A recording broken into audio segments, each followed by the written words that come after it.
Please welcome to the stage Antonio Zappulla, CEO of the Thomson Reuters Foundation.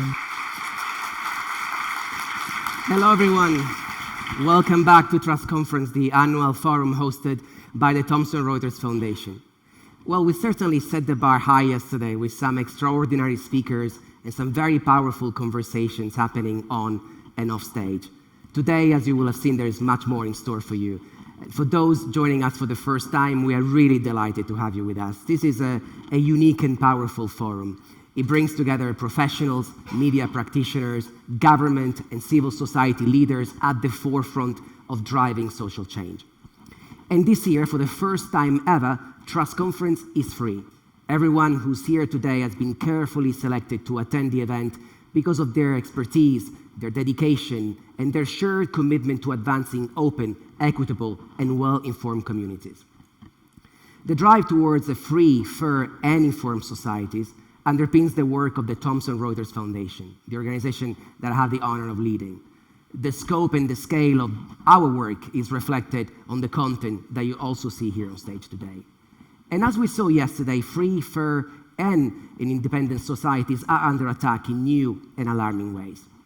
We are witnessing sophisticated attacks on our right to access critical information, the fundamental freedom that allows citizens to make democratic choices based on facts.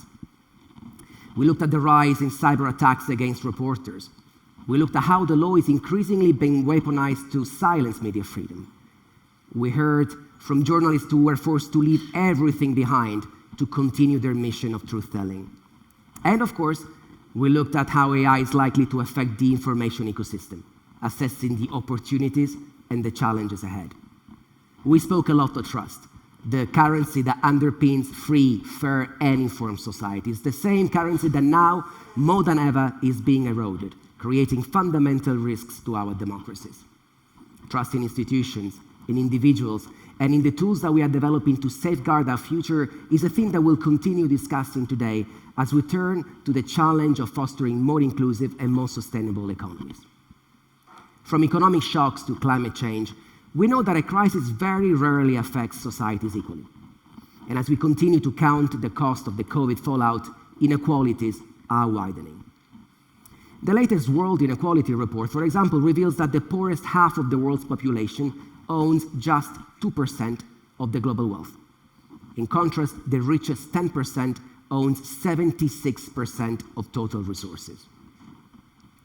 And with a sharp decline in trust towards institutions, the focus has shifted to the private sector to do things right, addressing discrimination, environmental, and human rights challenges. This year, the Edelman Trust Barometer found that business is the only institution that is seen as competent and ethical in a poll of 32,000 people living in 28 countries. Business was more trusted than government in 22 of the 27 countries that were polled. At the same time, a new generation of investors, consumers, and employees are now actively interrogating a company's impact on society and on the environment when assessing its value.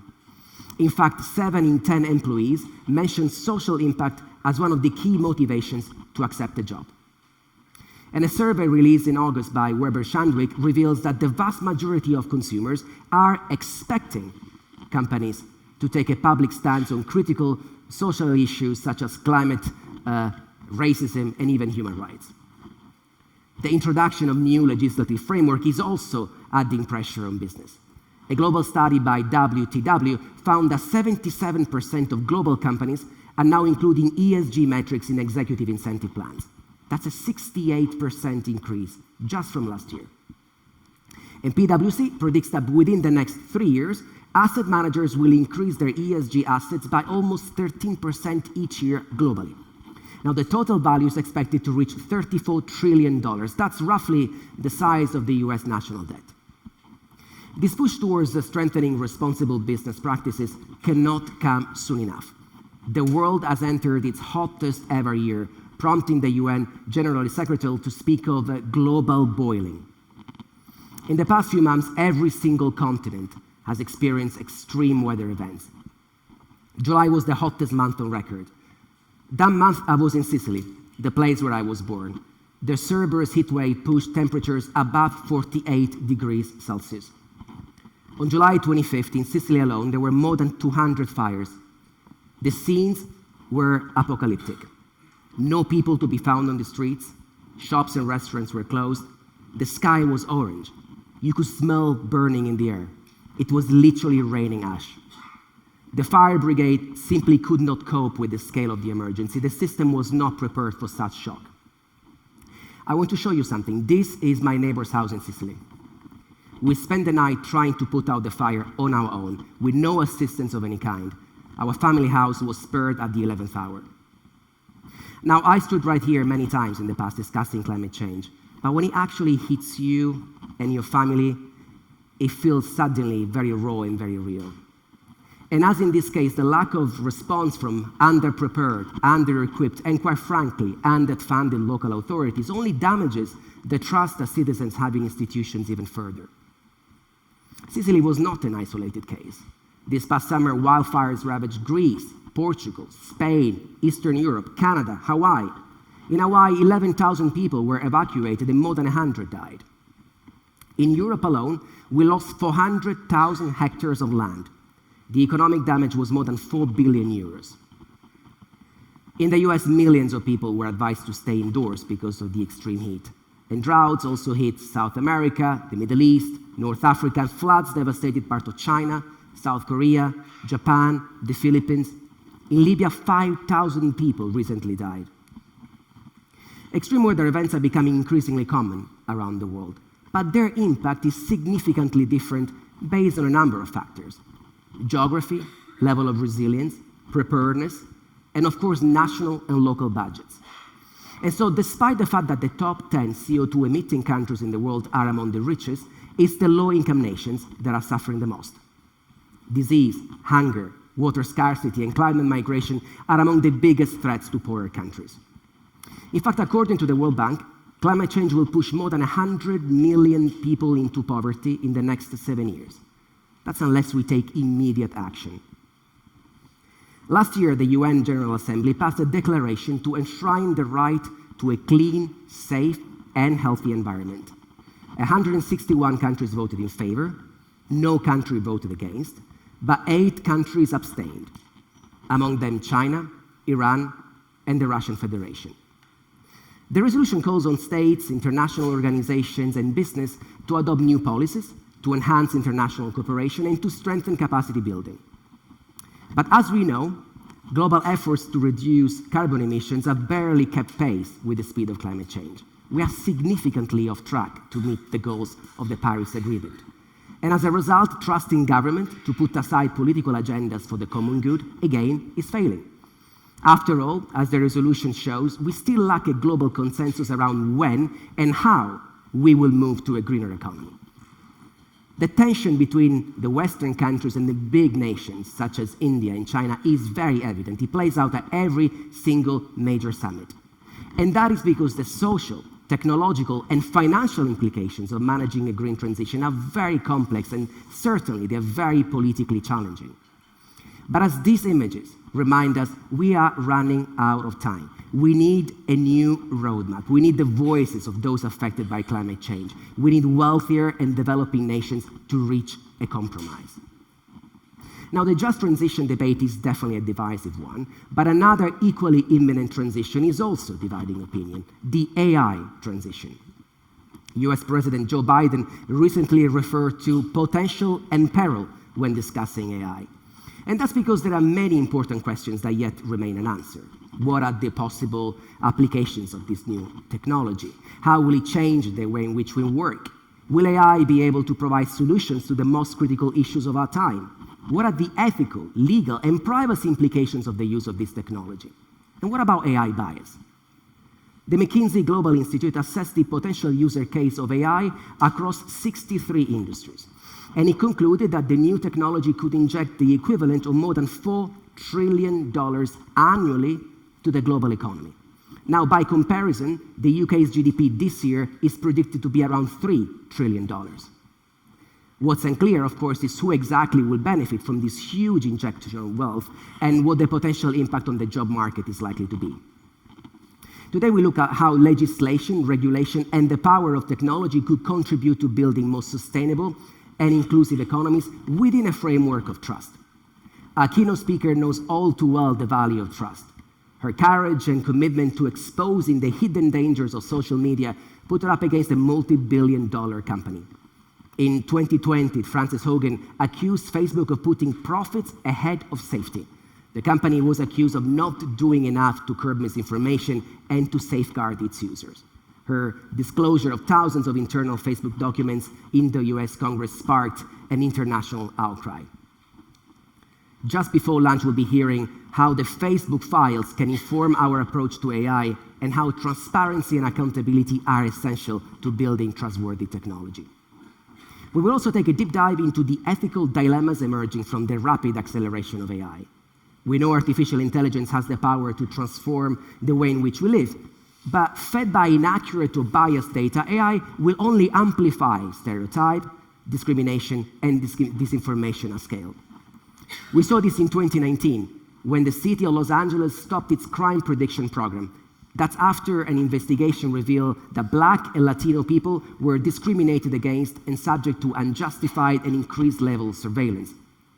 We saw this too last year, when Amazon was forced to scrap its AI recruiting tool after bias against women was uncovered. Even the frenzy about Barbie, the movie, was touched by controversy because of AI. In July, BuzzFeed published a list of AI-generated Barbies from every country around the world. The list, now removed, went viral.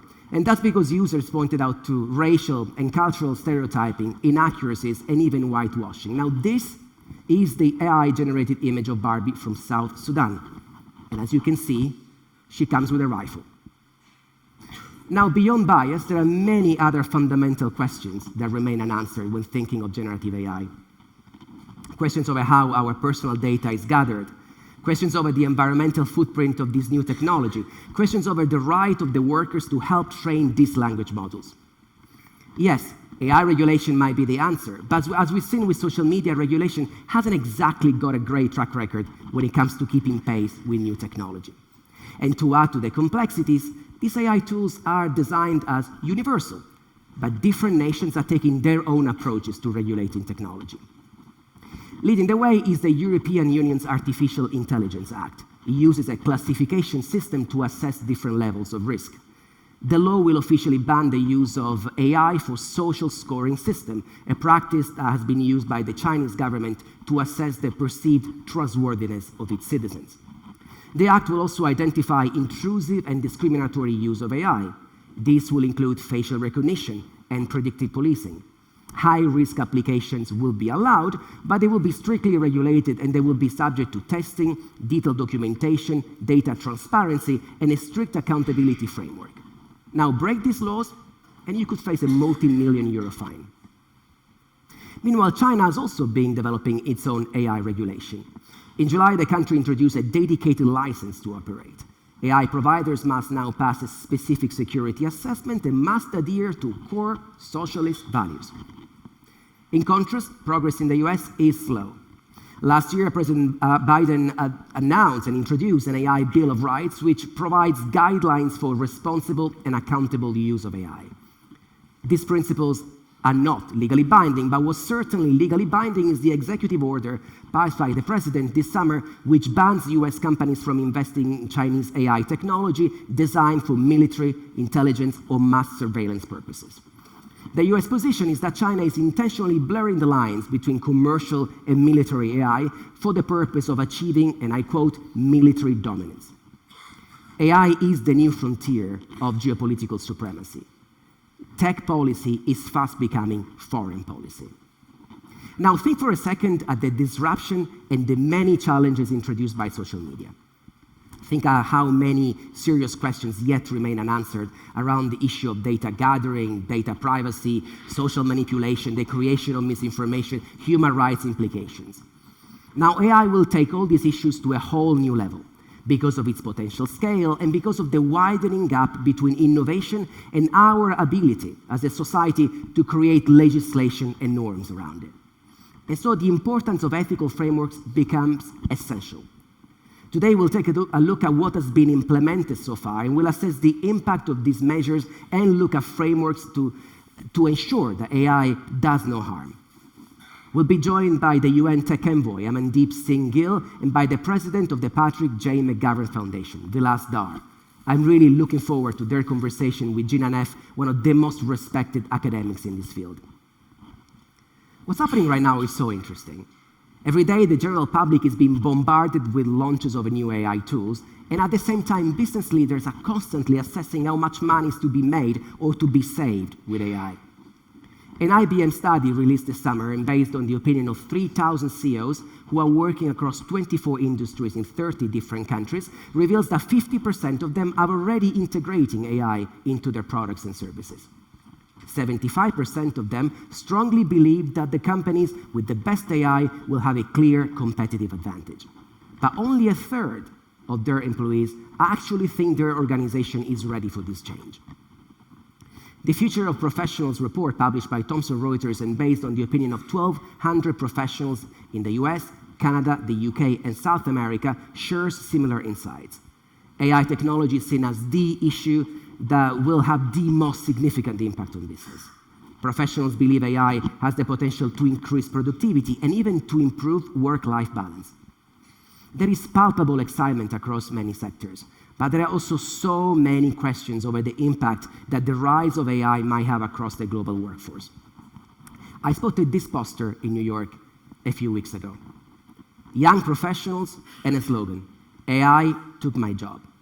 But if you read carefully, the line below says, to the next level. And that is the gist of the matter.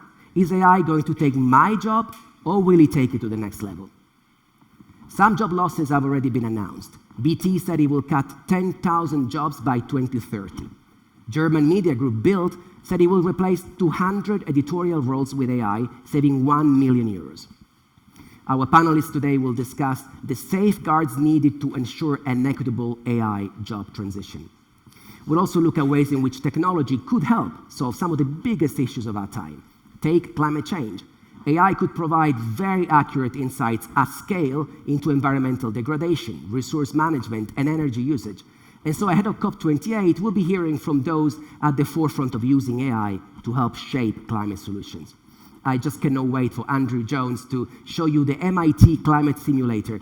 It uses large data models and data sets to predict and to illustrate the long-term impact of climate policies. From the role of AI to the role of the law, we'll turn next to how legislation might help secure climate justice. Around the world, the number of legal cases related to climate change has more than doubled in the last 5 years. These cases are targeting both governments and corporations, and they are working. A Dutch court recently ordered Shell to cut its carbon emissions by 45% in the next 7 years. And climate litigation is fueling a thriving business. International law firm Pogus Goodhead is representing 700,000 claimants in a £36 billion class action against BHP, the mining giant. Now, the case has already cost £70 million, with multiple investors contributing to the bill. The trend is clear. Litigation is becoming the tool of choice to force governments and private companies to take faster action on climate matters. Today, we'll bring together experts from the fields of environmental law, climate activism, academia, and policymaking to discuss the use of legal frameworks as a tool to promote climate and economic justice. And finally, we'll look at how emerging legislation has increased scrutiny from both consumers and investors towards the impact of business on the environment and on human rights. In the past few years, CEOs have started to embed ESG frameworks into their operations, but a lack of regulation and consistency has sparked accusation of greenwashing and even woke-washing. Critics point to a lack of transparency and accountability hidden within the complexities of ESG reporting. Well, things are about to change because a new wave of regulation is coming.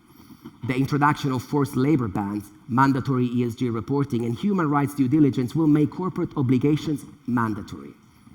Our focus today will be specifically on the social component of ESG. How effective are these new regulations in shifting business models and addressing their impact on labor rights and the well-being of workers? We'll also be asking if there is equal representation of voices in the process of lawmaking, and we'll look at the challenges of making mandatory requirements effective in all markets. Finally, I'm very excited to welcome the 2023 Changemakers. This initiative brings together the most extraordinary human rights defenders and journalists who are working at the forefront of some of the issues that are discussed here at Trust Conference. I would like to thank the Loudest Foundation and Canva because their support enabled 13 changemakers to come to London to train on new skills, meet their peers, and be here with us. You'll hear from some of these inspiring leaders on stage later on today. You'll also have the chance to meet the journalists who power Context, our news platform offering news and analysis on climate, the impact of technology on society, and the need for more inclusive economies. If you haven't done it yet, visit context.news. And please make the most out of the networking opportunities and the interactive sections we have on offer. Today on the second floor, you'll be able to meet members of the Context newsroom, as well as the Trust Law team, the Thomson Reuters Foundation service providing free legal assistance to thousands of civil society organizations around the world. You will also find the MIT Climate Interactive team and their climate simulator. As always, we encourage you to share your commentary, insights, and reactions. You can stay up to date by following our X feed at TrustConf, and you can use the hashtag TC2023 when you post content on social media. And if you haven't done it yet, please download the Trust Conference app. Details are also on screen across the venue. And as every year, we continue to improve your experience at Trust Conference, and at the same time, we've decided to make the event completely free of charge.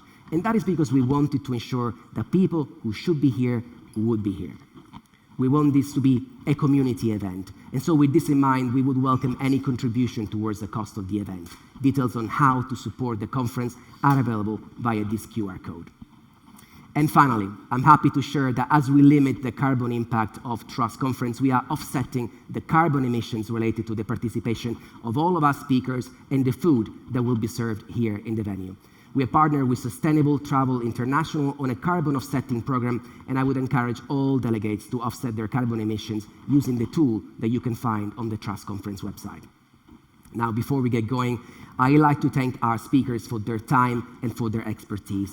Thank you for making the Trust Conference program so current, so powerful, and so interesting. I also would like to thank our partners for introducing Trust Conference to their networks. And last but not least, of course, special thanks to our platinum sponsors, the People Postcode Lottery and the Patrick J. McGovern Foundation. We are so grateful for your support. And finally, thank you, of course. Thank you for being here with us today. It's really a privilege and an honor. And so have another fantastic day here at Trust Conference, and I'll see you later.